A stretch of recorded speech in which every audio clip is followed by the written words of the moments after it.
Thank you. दोस्तों, मेरा नाम विवेक ए है और मैं अल्कोहलिक हूँ। ईश्वर की कृपा है, आप सब लोगों की शेयरिंग का साथ है।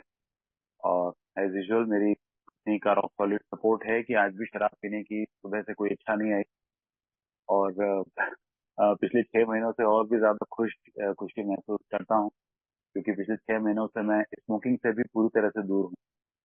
ये पहले नहीं हो पाया था, लेकिन हाँ अभी ये हो रहा है, क्योंकि उसके लिए भी एक फेलोशिप की रेगुलर मीटिंग अटेंड कर रहा हूँ। मैंने इसके बारे में क्यों कहा ये मैं आगे आपसे शेयर करूंगा। लेकिन हाँ, इस बात की भी खुशी होती है और मेरी फेलोशिप में उसके आध्यात्मिक सिद्धांतों पर मेरा विश्वास और गहरा हो जाता है। तो प्रेरणा कोटा बूंदी ग्रुप का मैं बहुत बहुत आभारी हूँ आपका यार, कि आप लोगों ने मौका दिया मुझे बोलने का।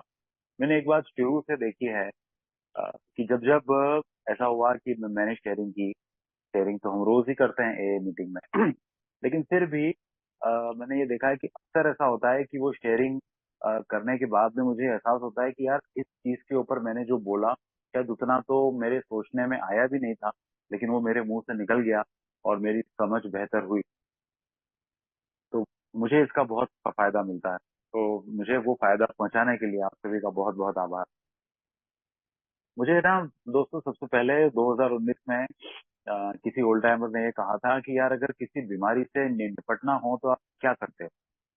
तो मैंने कहा था कि भाई क्या करते हैं, उसके लिए अच्छे से अच्छा डॉक्टर ढूंढते हो। उसके बाद में जब आप डॉक्टर का आपको मिल जाता है और वो आपसे कहता है कि अब आपको ऐसा ऐसा करना पड़ेगा, इसके बाद में आप सही तरीके से अपनी बीमारी के बारे में खुद का काम कर पाते हो। तो वो जवाब मिला कि यार वो आप तब कर पाते हो जब आप अपनी बीमारी को ठीक से समझने लग जाते हो, कि आपकी बीमारी में जो नुकसान आपको हो रहा है वो क्या क्यों हो रहा है, कौन सी चीज कहाँ कैसे आपके ऊपर इफेक्ट डाल रही है। तो ये एक चीज मुझे समझ में आई कि शराब ने जितना मुझे परेशान किया, जितना मैं तड़पा हूँ, जितने मेरे पारिवारिक संबंध खराब हुए हैं, व्यावसायिक मेरे मेरी स्टैंडिंग खराब हुई है, किसी की हेल्थ भी खराब हुई होगी, बहुत कुछ, ये तो सब अपनी जगह पर है ही।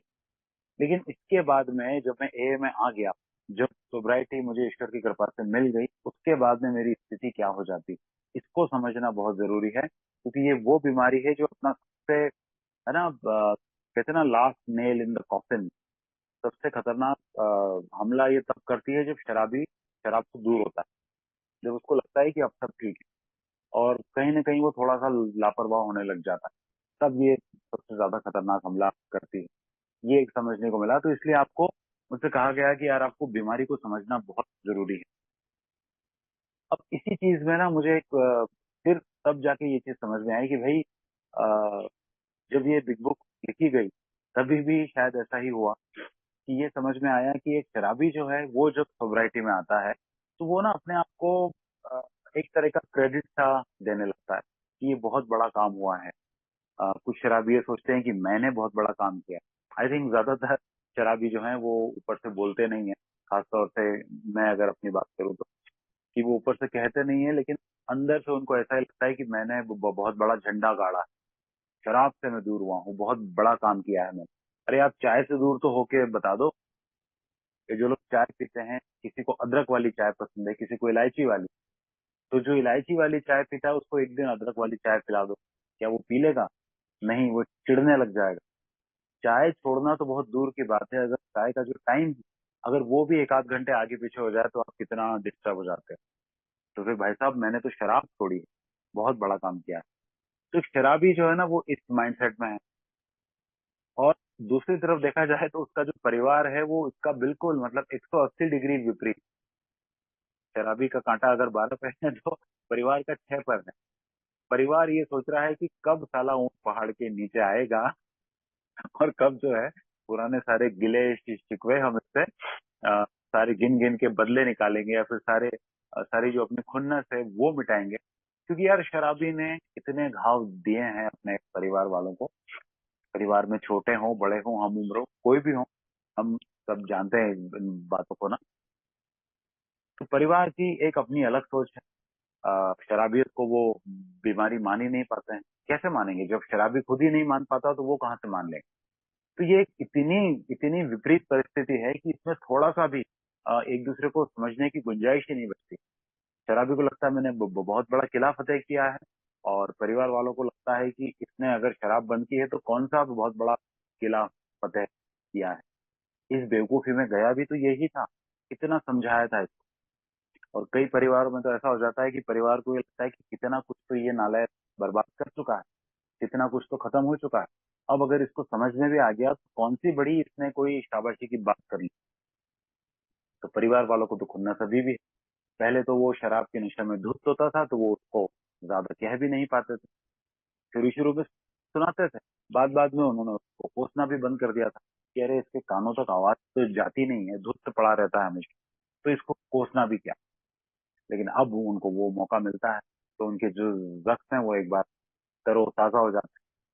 तो इसीलिए ना वो बिग बुक को जब लिखा गया ना तो वो चैप्टर जो है, ओरिजिनली प्लान ये ही था कि इसको कोई फैमिली मेंबर ही लिखेगा, खासतौर से ये दो चैप्टर, फैमिली आफ्टरवर्ड और इसके पहले जो चैप्टर है पत्नियों के लिए। ये दोनों चैप्टर के लिए प्लान था कि कोई फीमेल इसको लिखेंगी। और बिल साहब की वाइफ जो थी, लुइस, उनको लगा था कि बिल साहब उनको ऑफर करेंगे कि भाई ये आप लिखिए, लेकिन वो ऐसा हुआ नहीं। दूसरी तरफ डॉक्टर बॉब की जो वाइफ है, एन, तो एनए को भी इस चीज के लिए ऑफर किया गया था, उनसे कहा गया था कि आप ये लिखिए, बट उन्होंने मना कर दिया लिखने से। तो बिल साहब को फिर ये लगा कि यार ये अभी तक की जो किताब है इसको मैंने ही लिखा है, तो ये जो लिखने की जो शैली है, शब्दों की जो शैली है, किस तरह का मैं उतार चढ़ाव यूज कर रहा हूँ, ये पूरा अगर एक जैसा ही रहेगा तो अच्छा रहेगा। तो फिर क्यों ना ये दोनों चैप्टर्स को भी मैं ही लिखूं। तो वो पत्नियों के लिए और फैमिली आफ्टरवर्ड दोनों चैप्टर भी बिल साहब ने ही लिखे। और उसके पीछे का उद्देश्य मुझे समझ में आता है यार कि अ, बीमारी को ये समझना बहुत जरूरी है। मेरे लिए तो है ही क्योंकि मैं शराबी हूँ, लेकिन वो परिवार के लिए भी जरूरी है। अब आमतौर पे हम शराबी सिर्फ अपने बारे में बात करते हैं, प्रोग्राम यही सिखाता है ना, दूसरे के बारे में बात नहीं कीजिए, आप अपनी बात कीजिए। पर क्योंकि हम वो चैप्टर फैमिली आफ्टरवर्ड की आज बात कर रहे हैं, इसलिए वो परिवार के बारे में मुझे बात करना जरूरी है कि परिवार को क्या समझना पड़ेगा, परिवार को क्या समझने की आवश्यकता है। नॉर्मली मैं अपनी शेयरिंग में ऐसा नहीं कह सकता, है ना, लेकिन मैं इस चैप्टर के बारे में बात कर रहा हूँ तो इसलिए मुझे वो बात करनी पड़ेगी जो इस चैप्टर में लिखी हुई है। तो ये एक बात बड़े सीधे सीधे समझ में आती है कि देर कहीं ना कहीं पे ना there should be a middle of the road solution, कि थोड़ा शराबी को भी ये समझ में आए कि भाई इतने साल मैंने परिवार वालों को जम के सताया है, तो उनकी मानसिकता, वो हो या उनकी जगह कोई भी होगा तो वो इसी तरह से बिहेव करेगा। कोई भी साधारण इंसान इसी तरह से बिहेव करेगा जैसे मेरे परिवार वाले कर रहे हैं। साथ ही में परिवार को ये समझना पड़ेगा कि जिसको आप लत समझ रहे थे वो लत नहीं, जिसको आप एक बुराई समझ रहे थे वो बुराई तो समाज की नजर में है। अब यूं तो यार अब डायबिटीज की बीमारी भी एक बुराई है, अब यूं तो कैंसर की बीमारी भी एक बुराई है। पर आप उसको ज्यादा बुराई के रूप में देखते हैं या फिर बीमारी के रूप में?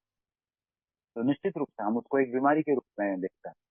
तो ऐसे ही शराबी को भी आपको वो उसी रूप में देखना पड़ेगा। शराबी की बुराई से मत जोड़िए। चाहे शराबी कितने भी बुरे स्वभाव का हो, कितने भी उसके अंदर चारित्रिक दोष हो, वो निठल्ला हो, नाकारा हो, कभी उसने पैसा नहीं कमाया हो, हमेशा उसका व्यवहार खराब रहा हो, लेकिन फिर भी ये बीमारी है। तो बीमारी को बीमारी की तरह ही देखना पड़ेगा। व्यक्तिगत रूप से अगर आप अल्कोहलिक को ब्लेम करोगे तो खुद भी डिस्टरबेंस में रहोगे, अल्कोहलिक तो डिस्टरबेंस में रहेगा ही सही। तो इस चैप्टर में ना कोशिश ये की गई कि भाई ठीक है, शराबी को अ, अभी तक के जो चैप्टर चैप्टर नंबर 1 से लेकर चैप्टर नंबर 7 तक बिग बुक में जब कोई शराबी पढ़ता है तो उसको एक बात तो बहुत अच्छे से क्लियर हो जाती है कि भाई उसकी सोब्राइटी काम की तो तब है, उसकी सोब्राइटी सार्थक तो तब है, उसकी रिकवरी काबिल तारीफ तो तब है जब वो किसी और व्यक्ति पर निर्भर न हो, उसके परिवार वालों पर भी निर्भर ना हो, उसकी सोब्राइटी उसके होम ग्रुप पर भी निर्भर ना हो, उसकी सोब्राइटी उसकी उच्च शक्ति पर ही निर्भर हो, बस उसकी सोब्राइटी अपने स्पॉन्सर पर भी निर्भर ना हो। तो जब किसी पर भी एक उच्च शक्ति के अलावा अगर उसकी सोब्राइटी किसी पर निर्भर ना हो तो फिर उसमें परिवार का सवाल कहाँ से आ जाता है। ये एक शराबी को भली भांति बताया जाता है। एक बुक जो है वो शुरुआत के उस दौर में, अभी तो खैर शायद ऐसा नहीं होता, लेकिन शुरुआत के उन कुछ 25-50 सालों तक तो परिवार वालों ने भी बहुत पड़ी। तो कहा यह गया कि भाई ठीक है, हम खुद शराबी हैं, और हम कुछ शुरुआत के जो लोग हैं, जैसे कि प्रस्तावना में लिखा है ना, we the hundreds of men and women, तो हम कुछ शुरुआत के लोगों ने शराबी को, हमारे साथी पीड़ित शराबी को ये समझाने की कोशिश की है, चैप्टर नंबर 1 से लेकर 7 में। लेकिन भाई साहब, पत्नियों, माँ बाप, बहन भाई, जो भी हो, आप सब परिवार वाले जो हैं, आपको भी हम आने वाले 2 चैप्टर्स यानी कि चैप्टर नंबर 8 और 9 में ये समझाने की कोशिश कर रहे हैं कि वो चैप्टर 1 से 7 तक पढ़ने के बावजूद भी ऐसा नहीं संभव है कि शराबी एक बार में ही बिल्कुल अच्छा राजा मुन्ना बच्चा बन जाए। उसको प्रैक्टिस लगेगी। ये ऐसी चीज नहीं है कि वो चैप्टर नंबर 1 से 7 पढ़ेगा, एक अदर स्पॉन्सर ले लेगा, और 7वां चैप्टर जब तक खत्म होगा तब तक वो बिल्कुल शानदार परफेक्ट आदमी हो जाएगा। नहीं, ऐसा नहीं हो पाएगा। तो उसको बार बार पढ़ते रहना पड़ेगा, प्रैक्टिस करते रहना पड़ेगी, वो तब होगा। तो आपको, परिवार वालों को ये ध्यान में रखना पड़ेगा कि ये एक प्रोसेस है। ये अभी तो सिर्फ शुरुआत हुई है, ये इतनी जल्दी ठीक नहीं होने वाली। अगर आप भी इस आध्यात्मिक कार्यक्रम को आ, इस तरह से समझ पाएंगे कि भाई शराबी के अंदर एक बहुत बड़ा परिवर्तन आना ड्यू था, जो अब आने की शुरुआत हो चुकी है, बशर्ते वो बिग बुक पढ़ रहा, बशर्ते वो स्पॉन्सर के साथ काम कर रहा, बशर्ते उसको एक एक सारे जो सिस्टम से जो करने को कहा गया है वो कर रहा, जैसे मीटिंग्स में आना, छोटी या बड़ी सर्विसेज करना, स्पॉन्सर के साथ में काम करना, वगैरह वगैरह। तो इससे उसके अंदर धीरे धीरे परिवर्तन आएगा, क्योंकि आध्यात्मिकता से उसका नाता टूट गया। लेकिन आज अगर आप उसको कोसने लगेंगे, अपनी पीड़ा का हवाला देते हुए कि हमारे अंदर तो बहुत पीड़ा है, इस नालायक ने बहुत परेशान किया है, तो आपके उस पर चिढ़ने से, कुड़ने, कलपने से वो ठीक नहीं होने वाला। भले ही आप शराबी को ये कह दें कि भाई अध्याय नंबर 1 से 7 तक में तुमने पढ़ा नहीं है क्या, हमारे कोसने से तुम्हारा रिलैक्स नहीं हो जाना चाहिए, हम तो तुम्हें ऐसे ही कोसते रहेंगे, तुम्हारी सोब्राइटी का की निर्भरता तो सिर्फ उच्च शक्ति पर होना चाहिए।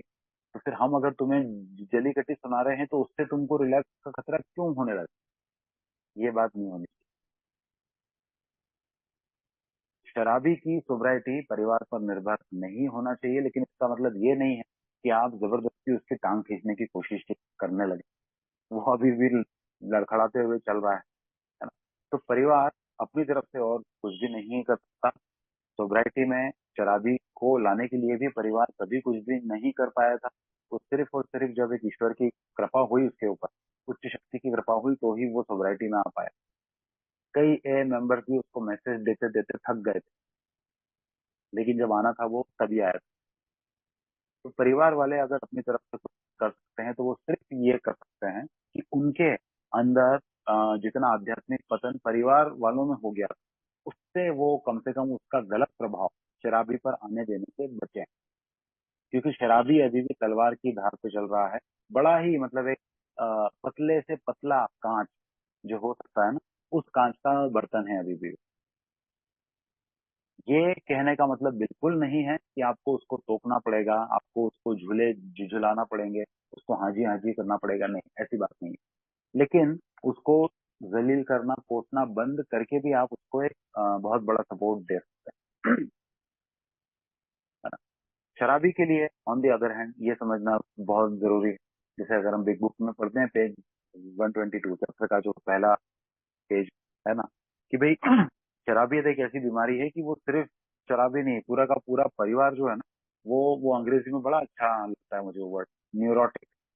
है ना? तो न्यूरोटिक शब्द के कई मायने आते हैं।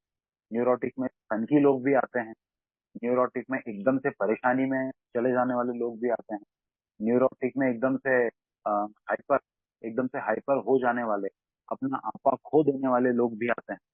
तो एक शराबी के साथ में रहते रहते पूरा परिवार इस तरह का हो जाता है। मेरे परिवार में भी ऐसा हुआ।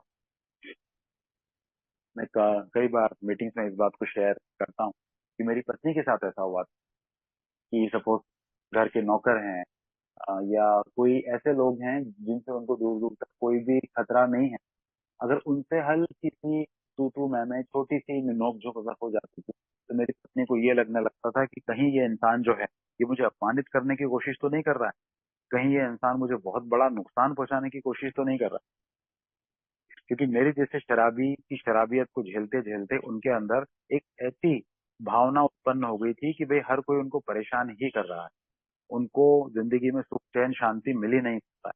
कोई उनसे पॉजिटिव बात करता था तब भी उनको लगता था कि इसके पीछे जरूर कोई छुपा हुआ मतलब है, इसके पीछे कोई ताना है, इसके पीछे धोखा देने की कोई साजिश है। कोई अगर उनकी तारीफ करता था किसी भी बात पे तो उनको लगता था कि ये अंदर ही अंदर मेरी हंसी उड़ाई जा रही है, ऊपर से सिर्फ मेरा मजाक बनाया जा रहा है। तो the whole family become neurotic. ये एक चीज ना एक शराबी को समझने की बहुत ज्यादा आवश्यक, क्योंकि है ना एक एक एक ह्यूमन साइकोलॉजी है एक्चुअली। वो इतने समय तक शराब से परेशान रहा है शराबी, यार खुद भी मेरे ख्याल से मजा तो किसी शराबी को नहीं आया। एक समय था शराब ने मुझे गजब आनंद दिया था, लेकिन बाद बाद में तो वो स्थिति मेरे ख्याल से हम में से हर किसी की आ गई थी कि शराब ने बहुत बुरी तरह से परेशान किया था। तो वो परेशानी उसने इतने लंबे समय तक झेली है कि शराबी के अंदर अब एक अजीब सी प्रकृति उत्पन्न हो गई है कि भाई अब मुझे कोई समस्या बर्दाश्त नहीं है। इसलिए ना शराबी को अपने घर वालों का व्यवहार भी एकदम आदर्श चाहिए होता है।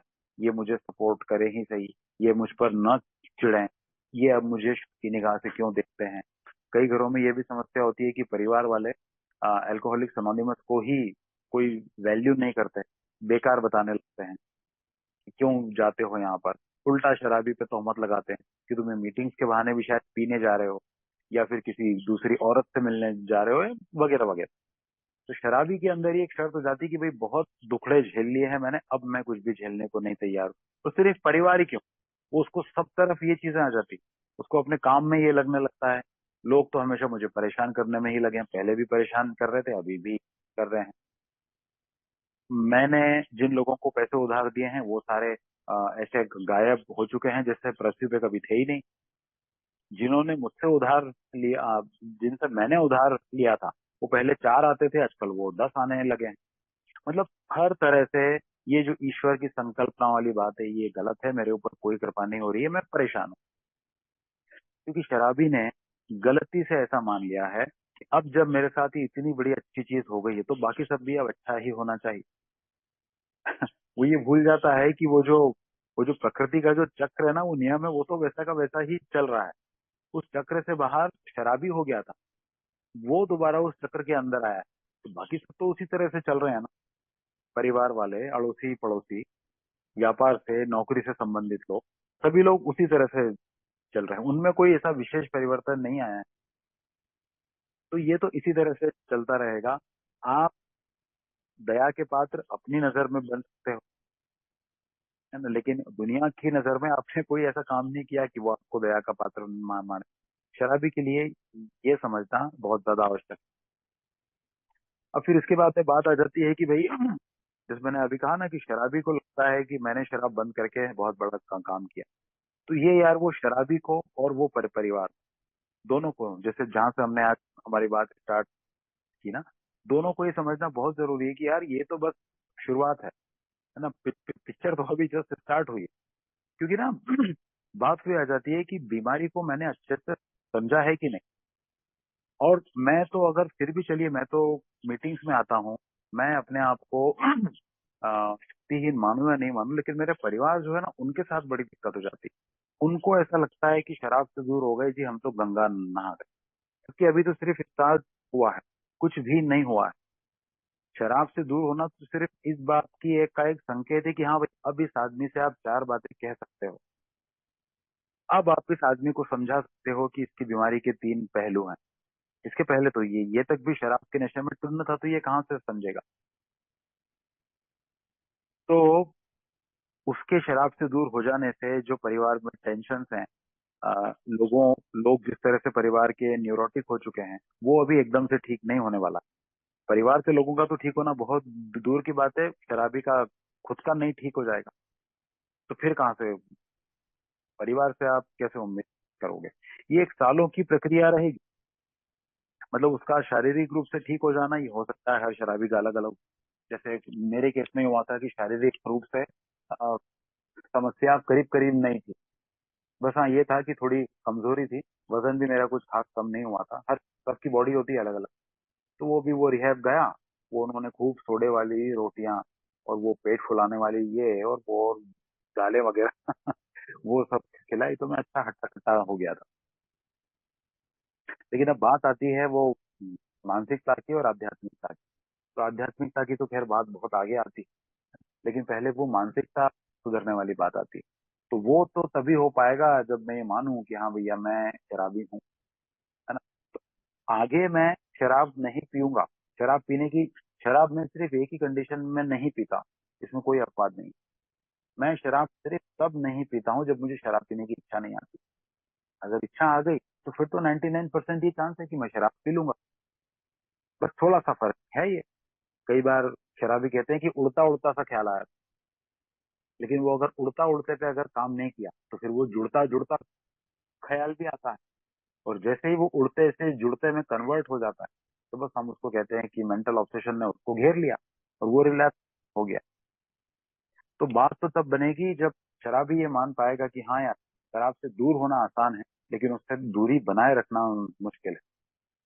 और यही की ये बात परिवार वालों को भी समझ में आए, क्योंकि वो तो सोच रहे हैं हमने रिहैब में भेजा। कई परिवार वाले बेचारे अपना मकान बेच के या फिर उधार लेके रिहैब में भेज। जिसने अपने शराबी को जितनी कठिनाइयों से रिहैब में भेजा, उसकी उम्मीद उतनी ज्यादा बड़ी हो जाती। किसी ने अपना पेट काट काट के अपने शराबी को रिहैब में भेजा, उनकी उम्मीदें और ज्यादा हो जाती। परिवार ने पैसे का जुगाड़ कैसे किया, क्या इस बात से फर्क पड़ेगा कि रिहैब वाले क्या करते हैं शराबी के ऊपर? ये तो उसकी बात हो गई।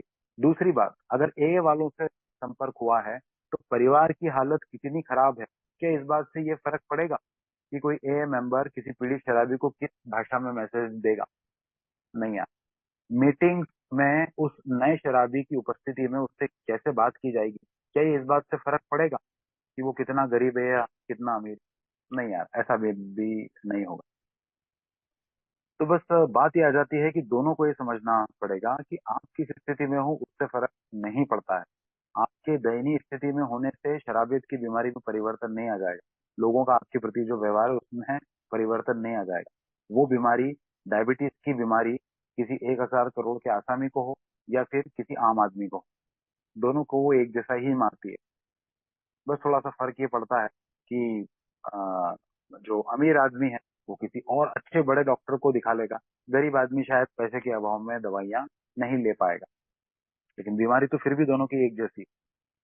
ये चीज परिवार वालों के लिए समझना ना बहुत ज्यादा इम्पोर्टेंट है कि सालों तक पीते रहने से ना पूरी मानसिकता में ही परिवर्तन आ चुका है। सोचने समझने के तरीके में परिवर्तन आ चुका है। तो वो परिवर्तन जो है ना, वो ऐसा भी नहीं है कि शराबी 6 महीने, 1 साल, 5 साल, 10 साल सोब्राइटी में रहेगा तो सबकी मानसिकता अच्छी हो जाएगी। नहीं, यहाँ पर मानसिकता अच्छी हो जाने का मतलब ये नहीं है कि पहले जैसी थी वैसी हो जाए। प्रॉब्लम ही तो ये है ना कि वो पहले भी अच्छी थी ही नहीं। अगर शराबी की बात की जाए तो उसकी तो मानसिकता पहले भी ठीक नहीं थी। इसीलिए तो मुझसे कहा गया ना यार कि मैं पैदाइशी शराबी हूँ।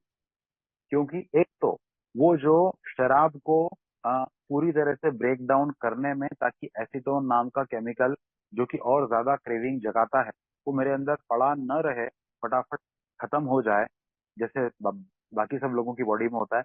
इस प्रक्रिया को ठीक से चलाने के लिए जो एंजाइम्स हैं वो मेरी बॉडी में कम है। तो ये है मेरी फिजिकल एलर्जी। जिस समय डॉक्टर सिल्कवर्थ ने उसको फिजिकल एलर्जी नाम दिया, उस समय तक मेडिकल साइंस इतना ज्यादा डेवलप नहीं था कि इतना एग्जैक्ट कारण उसका बाहर आ पाए। ये धीरे धीरे आया बाहर। उन्होंने तो बस एक उसको समझा कि ये ऊपरी ऊपरी हो क्या रहा है, इसलिए उन्होंने उसको फिजिकल एलर्जी नाम दिया। तो वो जो फिजिकल वाला एस्पेक्ट है, उसके अलावा मेंटल वाला एस्पेक्ट है, स्पिरिचुअल वाला एस्पेक्ट है, इसके ऊपर जब काम हो पाएगा ना, तब वो असली बात बनेगी। और ये काम ऐसे एक दिन में नहीं हो जाएगा। तो प्रॉब्लम यहाँ पर यह है कि जैसे मुझसे कहा गया कि भैया आप पैदाइशी शराबी हो, तो वो जो फिजिकल एलर्जी की प्रॉब्लम वो तो लेके मैं पैदा हुआ ही था। लेकिन साथ ही साथ में जैसे जैसे मैं बड़ा हुआ, मेरी सोच जिस तरह से विकृत हुई, तो जब तक मैंने शराब को हाथ नहीं लगाया तब तक भी तो वो विकृत ही थी। तो मुझे तो आज उस ओरिजिनल सोच से भी हटके एक अलग तरह की सोच चाहिए। और बिल्कुल इसी तरह से मेरे जो परिवार के लोग हैं, 2 मिनट के लिए अगर मैं मेरी पत्नी की बात करूं, तो वो जब पैदा हुई तो उनके अंदर ये एंजाइम्स की कमी नहीं थी। मतलब अगर वो अगर आज शराब पियेंगे तो उनके साथ में वैसी समस्या नहीं आएगी जैसी मेरे साथ आई। लेकिन क्या वो दावे से ये कह सकती हैं कि भाई विवेक, मैं तो आध्यात्मिक रूप से परिपूर्ण हूँ, मेरी तो सोच में जरा सी भी विकृतता है ही नहीं? नहीं है, वो ऐसा नहीं कह सकती। 12 एंड 12 हमारी किताब में से जब हम चौथा कदम पढ़ते हैं तो बड़ी खूबसूरत बात निकल के सामने आती है कि भाई हमने अपनी प्राकृतिक प्रवृत्तियों की अति की। तो ये अति इस दुनिया के हर इंसान ने की है, उसमें कोई हम अकेले ही दोषी नहीं है। बस फर्क यह है कि उन बाकी लोगों को शायद अपने ऊपर इस तरह से काम करना कंपलसरी नहीं है जितना कि हमको है। क्योंकि वो गलतियां करते रहेंगे, परेशान होते रहेंगे, उनका आरआईडी लेवल हिलेगा, वो इमोशनली रिलैक्स होंगे। लेकिन ऐसा करने से उनके हाथ में शराब नहीं आती, या फिर अगर उनके हाथ में शराब आ भी गई तो हमारी तरह पूरी बोतल खाली नहीं करेंगे। इसलिए उनको उतना खतरा लगता ही नहीं। ये तो वैसी बात हो गई कि अगर आप 6 लड्डू खाएंगे तो निश्चित रूप से आप नुकसान तो होगा। अगर आपकी 40-50 की उम्र है, कम से कम नुकसान तो होगा। लेकिन अगर आपको डायबिटीज है और आपने 6 लड्डू खा लिए तो आप निश्चित रूप से अस्पताल में पहुंचना पड़ेगा। तो फर्क ये है। तो इसका मतलब जिसको अस्पताल नहीं जाना पड़ रहा है वो बल्ले बल्ले करे, मुझे तो कोई दिक्कत नहीं है। तो मुझे समझना पड़ेगा यार, वो कर सकता है, पागल है वो, मुझे उसकी तरफ ध्यान नहीं देना, मुझे अपनी बीमारी की तरफ ध्यान देना है ना। तो ये बड़े अच्छे से बताया कि भाई वो प्राकृतिक प्रवृत्तियों की अति तो सब लोग करते हैं, लेकिन मुझे अपनी इस अति करने की टेंडेंसी के ऊपर ध्यान देना पड़ेगा। मैं उनकी तरह से बिहेव नहीं कर सकता। तो इन द सेम वे मेरे जो फैमिली मेंबर्स है ना, उनके अंदर उनको भी ये देखना पड़ेगा कि हम एक शराबी से डील कर रहे हैं, हम किसी आम आदमी से डील नहीं कर रहे। तो हमारे हमको भी अपने अंदर है ना इस चीज को हटाना पड़ेगा। मैं जैसे अगर मेरी पत्नी की बात बताऊं तो वो मुझे ये चीज बताती हैं। वो एलेनॉन मीटिंग में भी उन्होंने कई बार शेयर किया है, हम दोनों भी आपस में बात करते हैं तो वो बताती है। और मैंने बहुत सारी ए और एलेनॉन की ओपन मीटिंग्स में ये सुना है एलेनॉन को कहते हुए कि भाई ऐसा होने लगा था कि शराबी इतनी शराब पी रहा है, पूरे घर का उसने कबाड़ा करके रखा हुआ है। इसलिए परिवार के हर सदस्य को मौका मिल गया कि हर चीज के लिए शराबी को ब्लेम कर दे। भाई एक शिकार हमारे सामने है, 24 घंटे उपलब्ध है। क्योंकि वो जो शिकार है, मतलब कि शराबी हमारा, वो ऐसा है कि वो पी पी के टुन्न है, उसको कुछ सूझ समझ ही नहीं है। इसलिए हर इंसान ना, परिवार का हर इंसान, कोई इंसान है उसने गुस्से में उसके मुंह से कोई अपशब्द नहीं निकल गया, वो भी अपना दोष शराबी के ऊपर डाल देता है। मैं क्या करूं, मेरा पति, मेरा भाई, मेरा बाप इतनी शराब पीता है कि मेरा दिमाग ठिकाने पे नहीं रहता, सॉरी जी, इसलिए मेरे मुंह से गाली निकल गई, है ना।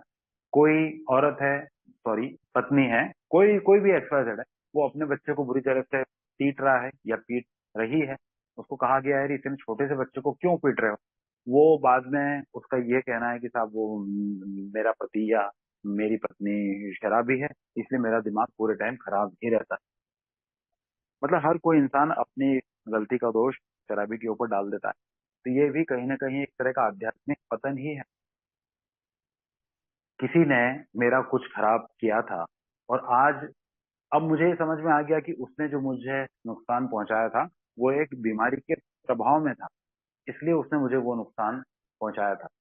लेकिन अब जब वो उस बीमारी से बचाव करने की कोशिश कर रहा है, अब वो जब थोड़ा थोड़ा ठीक हो रहा है, तो तब मैं उससे पुराने बदले निकालने लगूं कि भाई होगा ये बीमार अपने घर पे, मुझे उससे कोई मतलब नहीं, मेरा तो अपमान हुआ था, मैं तो इससे बदला लूंगा। ये भी एक आध्यात्मिक पतन का ही आप परिचय दे रहे हो सर। तो परिवार को इसलिए एक आध्यात्मिक कार्यक्रम को अपनाना जरूरी है, जिसको हमारे यहाँ पे हम एलेनॉन कहते हैं ना। इसके अलावा ना परिवार में अक्सर ये चीज हो जाती है। मैं एक बार फिर से यहाँ पे क्लियर करना चाहता हूँ कि मैं इस बात को बहुत अच्छे से समझता हूँ कि मैं एक शराबी हूँ, मुझे सिर्फ अपने बारे में बात करनी चाहिए। लेकिन मैं यहाँ पर फैमिली की भी बात इसलिए कर रहा हूँ क्योंकि हम फैमिली आफ्टरवर्ड चैप्टर पढ़ रहे हैं, है ना। तो बिल डब्ल्यू साहब ने उसमें जो जो भी लिखा है, मैं जितना मैंने पढ़ा मुझे समझ में आया, मैं उसके बारे में इसलिए बोल पा रहा हूँ। ओके। तो है ना, एक बड़ी अच्छी चीज उसमें बिल डब्ल्यू साहब ने लिखी है कि भाई few skeletons in the closet. वो लाइन मुझे बड़ी अच्छी लगती है कि भाई हर हर किसी के जीवन में कुछ कमजोरियां हैं, उसके कुछ छुपे हुए राज हैं। तो यार ऐसे ही वो परिवार वालों के भी हैं, ऐसे ही मेरे भी हैं, है ना। परिवार वालों को भी उनके अंदर ये चीज बराबर लगती है कि यार एक बार ऐसा हुआ था कि शराबी बहुत बुरी तरह से पी के आया था, और हम सब परिवार के 3-4 लोगों ने जम के उसकी पिटाई कर दी थी, है ना। शराबी अब उस बात को भी भूल चुका है, या फिर वो तो शराबियत में इतना बेशर्म हो चुका था कि उसको कोई खास फर्क भी नहीं पड़ा। लेकिन परिवार वालों को ये बात ध्यान है अंदर ही अंदर। तो उनको ये समझना पड़ेगा कि उन्होंने कोई शौक के लिए ऐसा नहीं किया था, है ना। ये उनके आध्यात्मिक पतन का परिचय था। इस चीज को समझना पड़ेगा कि अगर ये बात तय है कि घर में अगर इस तरह का शराबी नहीं होता तो उनकी भी ऐसी हालत शायद ना हुई होती, है ना। लेकिन तब तो फिर एक और बात भी माननी पड़ेगी कि जब आप शराबी से ही उम्मीद कर रहे हैं कि भाई साहब आपकी सोब्राइटी सिर्फ उच्च शक्ति पर निर्भर होनी चाहिए, तो यार फिर परिवार वालों की भी तो इमोशनल सोब्राइटी सिर्फ उच्च शक्ति पर ही निर्भर होना चाहिए। फिर उनके जो इमोशंस हैं वो शराबी के बुरे बर्ताव से क्यों डिस्टर्ब हो जाते हैं। अब इस तरह की बात डायरेक्टली इस तरह से आरोप लगाते हुए बिग बुक में नहीं लिखी गई है, लेकिन ये उसका भावार्थ ऐसा निकल के आता है मेरी समझ में। खास तौर से जब बिल साहब ये लिखते हैं ना कि परिवार को भी एक आध्यात्मिकता को समझना आवश्यक है, तो समझना आवश्यक है उसका अर्थ ही ये निकल के आता है कि आपको भाई साहब अपने अंदर भी झांकना पड़ेगा। तभी तो एलेनॉन फेलोशिप भी बनी ना, कि हाँ यार, परिवार कहीं ना कहीं इस स्थिति से जूझ रहा था, वो अपने आप को संभाल नहीं पा रहा था। खासतौर से ऐसे परिवार जहाँ पे शराबी अभी शराब से दूर नहीं हो पाया है। तो परिवार भी इस आध्यात्मिकता को समझे, इसकी इम्पोर्टेंस को समझे, इसके लिए उनको भी इस तरह के किसी कार्यक्रम में आना पड़ेगा। ध्यान इस चीज का भी रखना पड़ेगा कि जो शराबी है आपका, वो एक अतिवादी इंसान है। वो जब भी कोई काम करता है तो अति में ही करता है। उसका दिमाग कुछ इस तरह का है ना, ऊपर से बन के ही ऐसा है। सॉफ्टवेयर प्रोग्रामिंग ही उसकी कुछ ऐसी है कि जिस चीज की वो अति में घुसता है वहां पे अति वो करते ही चला जाता। एक समय काम की अति करता था, गर्लफ्रेंड्स बनाने की बारी आई थी तब भी उसने अति ही की, पत्नी को घुमाने की बारी आई तब भी उसने अति ही की, सेक्स की बारी आई तब भी उसने अति ही की, शराब की बारी आई तब तो उसने अति की भी अति कर दी। और आज जब वो सोब्राइटी में एए में आया है तो हो सकता है कि आज वो एए में भी अति कर दे। पता चल रहा है एक दिन की 4-4 मीटिंग कर रहा है। मैं ये नहीं कह रहा हूँ कि एक दिन में कितनी मीटिंग करनी चाहिए, एब्सोल्युटली नो कमेंट, सबका अलग अलग है। मतलब कहने का ये है कि वो एए में इतना ज्यादा घुस गया है कि अपने परिवार को समय ही नहीं दे पा रहा है।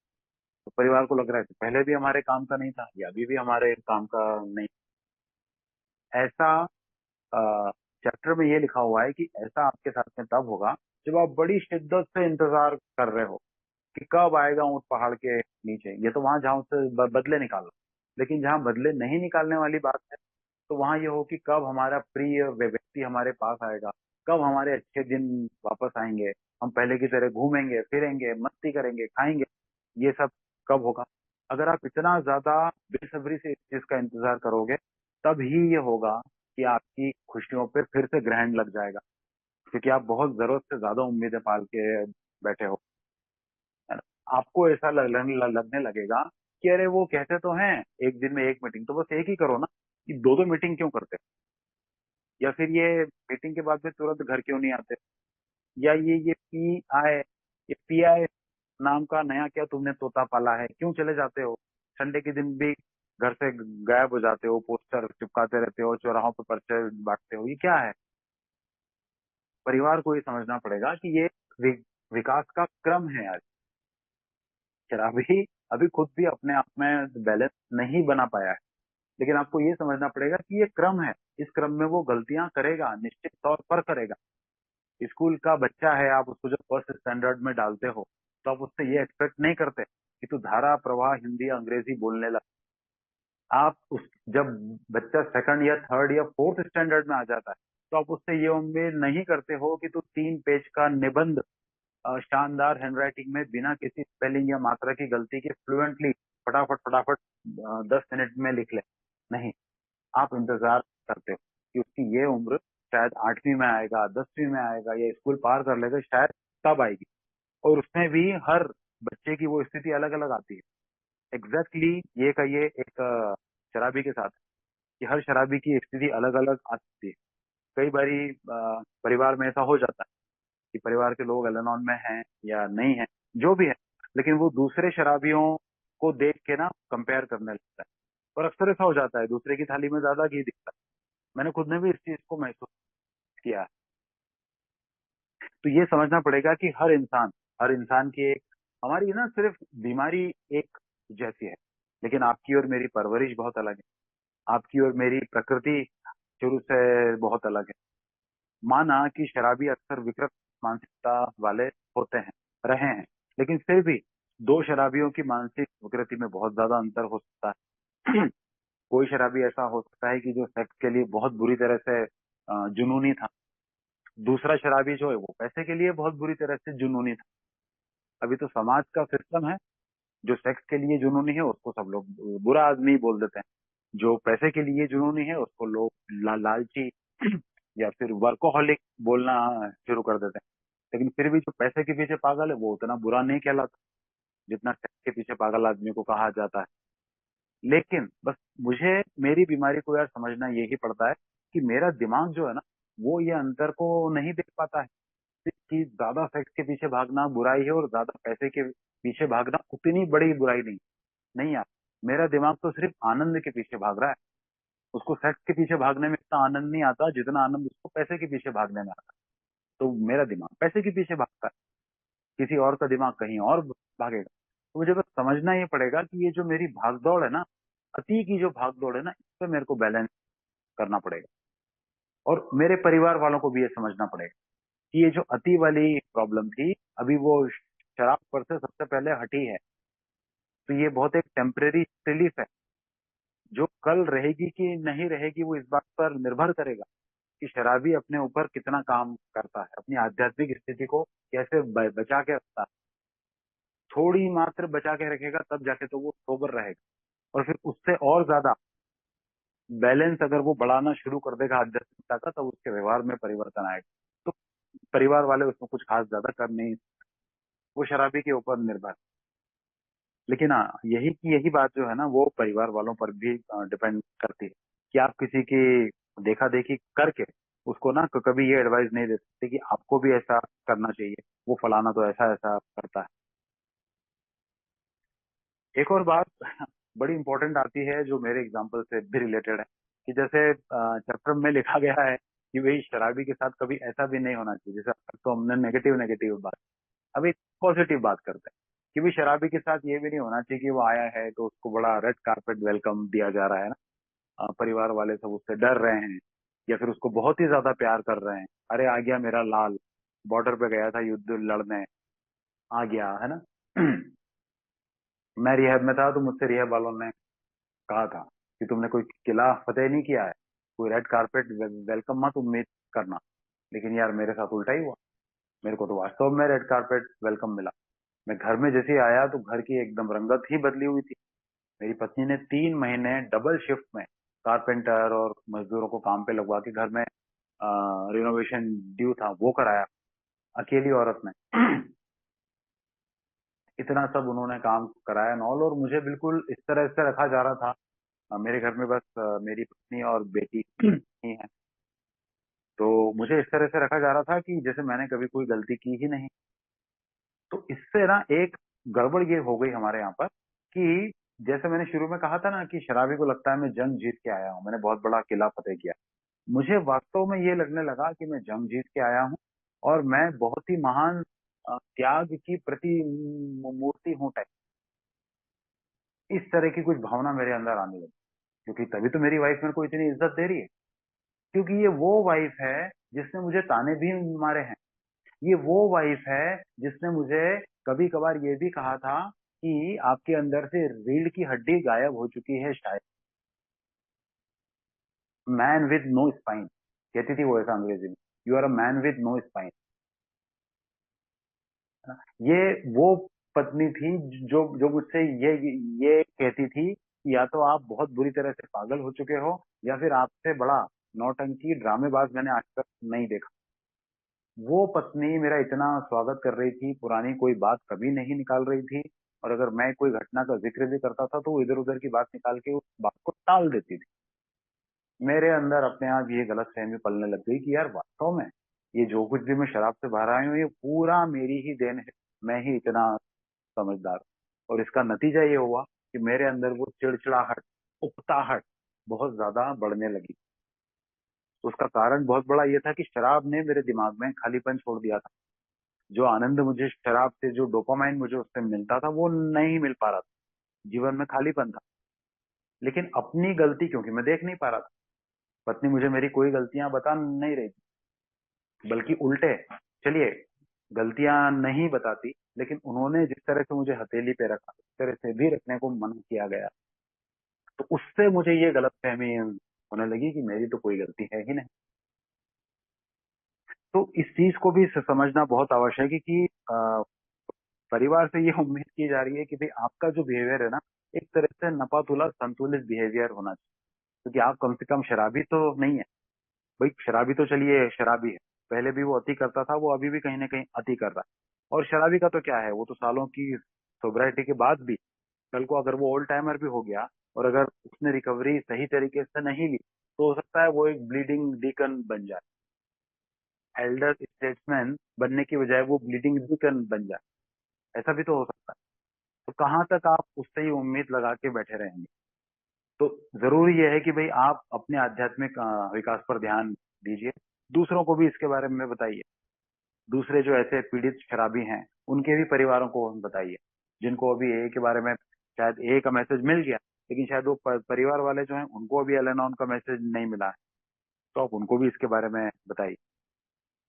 तो कुल मिला के ना ये पूरा चैप्टर जो है ना, वो जितना मुझे समझ में आया है कि भाई वो मेन ये बता रहा है कि भाई आपको अगर शराबी को समझना है ना, तो आपको भी स्पिरिचुअली, मतलब परिवार वालों से ये कहा जा रहा है कि भाई आपको अगर उसको समझना है तो एक साधारण जो मानवीय सोच है, थोड़ा उससे ऊपर उठना पड़ेगा। ये जैसे को तैसा, कॉमन सेंस, है ना, ये सब वाली जो बातें है ना, ये शराबी के साथ में एप्लीकेबल नहीं हो पाएंगी। कि अगर अभी भी इसको समझ में नहीं आ रहा है तो फिर ये मूर्ख इंसान तो नहीं है। नहीं, आपको ये समझना पड़ेगा, वो बहुत ही अलग स्थिति का इंसान है। कई बार किसी शराबी के साथ ये हो जाता है, परिवार में इतना कर्जा हो चुका है, स्थिति इतनी खराब हो चुकी है, परिवार ने सपने देख ले कि भाई दुख भरे दिन बीते रहे भैया, आप सुख आए हो रहे। नहीं यार, जरूरी नहीं। हर शराबी रिकवरी में आने के बाद में जरूरी नहीं है कि वो पहले जैसा रौब, रुआब, पैसा, हेल्थ, वो सारा कभी दोबारा हासिल कर भी पाए। बहुत सारे अल्कोहलिक्स ऐसे हैं कि दोबारा कभी उस आर्थिक स्तर को छू ही नहीं पाए, दोबारा कभी उनकी तबीयत उतनी अच्छी हो ही नहीं पाई। दोबारा कई घरों, कई परिवारों में ऐसा हुआ कि पारिवारिक या व्यक्तिगत रिश्ते कभी उतने अच्छे हुए ही नहीं। कई शराबियों के साथ ऐसा हुआ। तो ये जरूरी नहीं है कि वो शराब से दूर हो गया मतलब वो सारी चीजें वापस आ जाएंगी। कई जगह ऐसा भी हो जाता है कि शराबियत में बच्चों से इतनी ज्यादा दूरी बन गई कि अब शराबी शराब से दूर हो चुका है, उसके अंदर आध्यात्मिकता भी बढ़ रही है, परिवार वालों में भी बढ़ रही है, लेकिन बच्चों के साथ अभी भी सामंजस्य नहीं बैठ पा रहा। क्योंकि बच्चे अब एकदम जिद्दी हो चुके हैं। बच्चे अपने ऊपर काम नहीं कर पा रहे। बच्चों ने पिता को ठप, मतलब शराबी को एक ठप्पा दे दिया तो दे दिया, अब वो दूसरी बार कान देने को तैयार ही नहीं हो रहा है। तो इस चीज को समझना पड़ेगा। अब इस केस में मान लीजिए अगर हस्बैंड अल्कोहलिक है और वाइफ अब उसको ये ब्लेम कर रही है कि तुम्हारे कारण से बच्चे हमसे दूर हो गए, वो ठीक से बात नहीं करते हैं, बच्चे तो मुझसे कब से कह रहे हैं कि मम्मी पापा को छोड़ दो, मैंने आपके कारण नहीं छोड़ा तो वो मुझसे भी बात नहीं कर रहे हैं, बच्चे भी बुझे बुझे से रहते हैं। तो यहाँ पे उस वाइफ को ये समझना पड़ेगा कि अब जो हो गया उसको आप पलट नहीं सकते, लेकिन अपने आज को पहले से कम बेहतर बना सकते हैं। जितना खराब वो हो सकता था उससे बेहतर उसको बना सकते हैं। हमारा क्या चला गया उस पर आपका कोई कंट्रोल नहीं है। क्योंकि अगर आप अपने आज को एंजॉय नहीं करके उन चीजों को कोसते रहेंगे तो कहीं ना कहीं आप शराबी के रास्ते में कील पत्थर ही डाल रहे हो उसकी सोब्राइटी के रास्ते में, ये इस तरह की बात हो जाएगी। शराबी को अपने ऊपर क्या काम करना चाहिए वो तो अपने लेवल पे करेगा ही, परिवार उसके लिए काम करे ना करे। एक शराबी के रूप में ना मुझे बहुत अच्छे से ये बताया गया है कि भाई साहब, अगर पूरे वर्ल्ड में ना एक फेलोशिप का साइज अगर कुछ तो भी 40 से 50 लाख के बीच है, तो उसमें से अराउंड 25 से 30 लाख तो सिर्फ अमेरिका में है। और अमेरिका में जितनी बड़ी फेलोशिप है उसमें तकरीबन आधे लोग ऐसे हैं जो कि तलाकशुदा हैं। और इसमें से कई सारे ऐसे हैं कि जिनके डिवोर्स सोब्राइटी में आने के बाद हुए हैं, लेकिन वो इस बात का तो रोना नहीं रोते कि यार हम तो सोब्राइटी में आ गए, उसके बाद में भी हमारी पत्नी हमको छोड़ के चली गई। अरे यार मैं तो सोब्राइटी में आ गया, मैंने स्टेप पर किया, पत्नी से अमेंड्स भी किए, पत्नी के माँ बाप से भी अमेंड्स किए, वो साला उसके बाद में भी मेरी आधी से ज्यादा प्रॉपर्टी लेके चली गई। और आज तक भी मैं उसको मंथली गुजारा भी दे रहा हूँ। सड़क पे आ चुका हूँ, मेरे को खुद को रहने को घर नहीं है, लेकिन पत्नी को मैं हर महीने गुजारा भत्ता दे रहा हूँ, वो मस्त एक फ्लैट में रहती है और मैं सड़क किनारे गाड़ी में सोता हूँ रोज। नहीं यार, उनके अंदर ये बात नहीं आती है ना, क्योंकि ये ए का कार्यक्रम मेरे को ये सिखाता है कि मेरी सोब्राइटी जो है वो सिर्फ एक उच्च शक्ति पर निर्भर होनी चाहिए। मैं कभी किसी से है ये कंप्लेंट नहीं कर सकता कि उसने ऐसा किया इसलिए मेरे हाथ में शराब आ गई। लेकिन अगर हेल्प करने की इच्छा है, परिवार के अंदर अगर ये भावना है कि हाँ यार हमको हेल्प करनी है, देखिए डिसीजन बड़ा सिंपल है कि अगर किसी परिवार को लगता है इस आदमी के साथ नहीं रहना, तब तो बड़ी आसान बात है, या तो शराबी को घर से निकाल दिया जाए या आप उसके जीवन से दूर हो जाएं, तब तो फिर उसको झेलने वाली कोई बात ही नहीं है। लेकिन जहां पर बात यह है, खासतौर से इंडियन सोसाइटी में है जो ना उस तरीके कि जहां पर बात यह है कि नहीं यार हमको साथ में रहना है, तो फिर साथ में रहना है तो क्यों ना यार कोई ऐसा रास्ता निकाला जाए, खुशी वाला रास्ता निकाला जाए। पुराने बदले निकालने में कोई सेंस नहीं है, और उससे कभी किसी को खुशी नहीं मिलने वाली है। ये मेरे को भी समझना पड़ेगा और मेरे परिवार वालों को भी समझना पड़ेगा, क्योंकि वो एक बीमारी है। मैं अपने अंदर ही कह सकता हूँ कि यार मैं I am not mad, I am not bad, है ना, I am just a sick sick person ना। तो यार फिर वो वाला जो हक है वो परिवार को भी है ना। तो मुझे भी ये समझना पड़ेगा कि अगर परिवार वाले अगर मुझे डाउट से देख रहे हैं, मैं अपने पूरी तन्मयता से पूरी ईमानदारी से अपने कार्यक्रम पे ध्यान दे रहा हूँ, फिर भी मेरी पत्नी अगर मेरे से तू तू मैं कर रही है, चिढ़ रही है, तो मुझे भी ये समझना पड़ेगा कि शायद अभी उसको वो आत्म शांति प्राप्त नहीं नहीं हुई है। और अगर मैं एक बार में सोब्राइटी में आ गया, एक बार का से मेरा मतलब है पहली बार मुझे किसी ए मेंबर ने मैसेज दिया मैं सोब्राइटी में आ गया, या मैं एक बार ही रिहैब गया और मैं सोब्राइटी में आ गया, तो मैं ये उम्मीद करने लग जाता हूँ कि यार फिर मेरी पत्नी को क्यों इतने आराम से समझ में नहीं आ रहा। तो भाई हर व्यक्ति अलग है, उसके लिए फिर मुझे ए मीटिंग हेल्प करती है। मैं जब अपने भाइयों की शेयरिंग सुनता हूँ तो यार बहुत सारे मेरे भाई ऐसे हैं जो एक बार में सोब्राइटी में नहीं आ पाए, बहुत सारे भाई ऐसे हैं जो कि रिलैप्स भी हो गए, बहुत सारे भाई ऐसे हैं जो अभी भी शराब पी रहे हैं। तो फिर परिवार तो उनके भी हैं। तो मुझे ये समझना पड़ेगा कि मैंने जो हासिल किया मैं उसके हिसाब से ये दावा नहीं कर सकता कि मैंने तो इसको कर लिया तो फिर ये क्यों नहीं कर पा रहा है। भैया मैंने कुछ किया ही नहीं, ईश्वर की अदालत में मेरा नंबर जब आया वो तब आ गया। अब उस नंबर को दोबारा फिर मेरे को वेटिंग में नहीं खड़ा रहना पड़े लंबी लाइन में, ये मेरे को ध्यान में रखना। तो बस मुझे अपनी तरफ से ये करना है कि मैं अपने अपने बिहेवियर को मैं कितना इम्प्रूव कर सकता हूँ, बजाय ये शर्त रखे कि मेरी पत्नी तो अभी भी ऐसा कर रही है, वो तो ये गलत है, मेरे बच्चे ऐसे हैं, मेरे माँ बाप ऐसे हैं, है ना। कई जगह शराबी को ये कंप्लेंट हो जाती है कि भाई जब मैं बहुत बुरी हालत में था तो मेरे पिताजी ने जो मेरा बिजनेस है वो मेरे भाई को दे दिया। तो वहां पर उसको ये समझना पड़ेगा कि जो दे दिया सो दे दिया, अब उसके चिल्लाने से वो व्यापार वापस नहीं आने वाला। लेकिन अब वो अपने आज को जरूर ठीक कर सकता है, क्योंकि अगर उसने ठीक करने की कोशिश नहीं की और अगर दोबारा शराब हाथ में आई, तो भविष्य में बिजनेस वापस हाथ में आने के चांसेस भी जीरो हो जाएंगे। वो जितनी बार रिलैप्स होगा उतने वो चांसेस कम होते चले जाएंगे। तो कहीं ना कहीं वो अपने ही हाथ से अपना नुकसान करने लग जाता है। तो दैट्स ऑल फ्रेंड, ये जो चैप्टर है इसके बारे में जो मेरी समझ थी, जितना मैं पढ़ के उसको समझ पाया हूँ, वो मैंने आप लोगों के सामने रखा। एक बार फिर से मैं आप लोगों का बहुत बहुत आभारी हूँ कि आपने मुझे मौका दिया बोलने का। Thank you. Thanks a lot. कृपया ध्यान दें। कृपया ध्यान दें। कृपया ध्यान दें। अगर किसी भाई या बहन को शराब के मामले में समस्या हो या शराब छोड़ना हो तो कृपया संपर्क करें जीएसओ इंडिया, मतलब ये वेबसाइट पर संपर्क करें www.agsoindia.org और अपने आसपास एए मीटिंग ढूंढने के लिए यह वेबसाइट पर जाएं www.aa.org/findaa। धन्यवाद।